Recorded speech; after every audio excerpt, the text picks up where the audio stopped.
राधे राधे। जाने क्यों देवनगरी गया में किया जाता है पिंडदान और क्या है इसका धार्मिक महत्व। अगर आपने मेरे चैनल को सब्सक्राइब नहीं किया है तो कर लीजिए।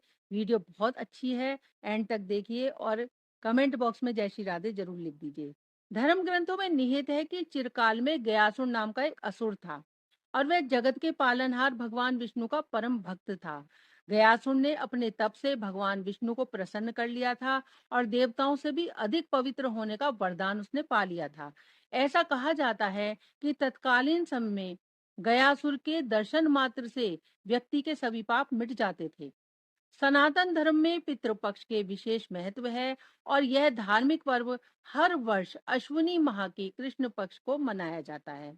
तो इस वर्ष पितृपक्ष की शुरुआत 29 सितंबर से हो रही है। वहीं पितृपक्ष का समापन 14 अक्टूबर को है। इसी दिन अश्विनी अमावस्या भी है, जिसे सर्व पितृ अमावस्या भी कहते हैं। पितृपक्ष के दौरान पितरों को मोक्ष दिलाने हेतु तर्पण किया जाता है और इसी दौरान श्राद्ध कर्म पिंडदान करने का भी विधान है। लेकिन क्या आपको पता है कि देवनगरी गया में ही क्यों पिंडदान किया जाता है? तो आइए जानते हैं। गया नाम कैसे पड़ा? तो धर्म ग्रंथों में निहित है कि चिरकाल में गयासुर नाम का एक असुर था। वह जगत में पालनहार भगवान विष्णु का परम भक्त था। गयासुर ने अपने तप से भगवान विष्णु को प्रसन्न किया और देवताओं से भी अधिक वो पवित्र होने का उसने वरदान मांग लिया। ऐसा कहा जाता है कि तत्कालीन समय में गयासुर के दर्शन मात्र से व्यक्ति के सभी पाप मिट जाते थे। साथ ही मरने के बाद स्वर्ग की प्राप्ति भी हो जाती थी। इससे स्वर्ग में अव्यवस्था फैल गई। यह देखकर स्वर्ग के देवता चिंतित हो उठे। तब ब्रह्मा जी ने गयासुर से पवित्र स्थल पर यज्ञ कराने की इच्छा जताई। यह सुनकर गयासुर स्वयं गया जी की भूमि पर लेट गया। इस स्थान पर देवताओं ने गयासुर के शरीर पर यज्ञ किया। हालांकि गयासुर का शरीर स्थिर रहा।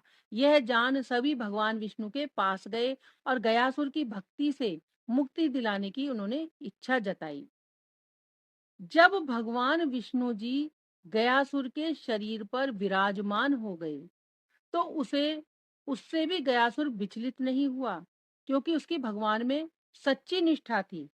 उस समय भगवान विष्णु से प्रसन्न हो गए और गयासुर से वर मांगने के लिए उन्होंने कहा।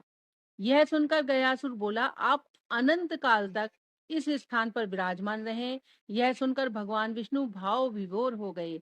गयासुर का शरीर पत्थर में परिवर्तित हो गया और उस समय भगवान विष्णु ने कहा कि जो भी व्यक्ति श्रद्धा से भाव से गया में अपने पितरों का पिंडदान करेगा, उसके मृत पूर्वजों को मोक्ष की प्राप्ति होगी। और त्रेता युग में भगवान श्री राम ने फल्गु नदी के तट पर अपने पिता दशरथ जी का पिंडदान किया था।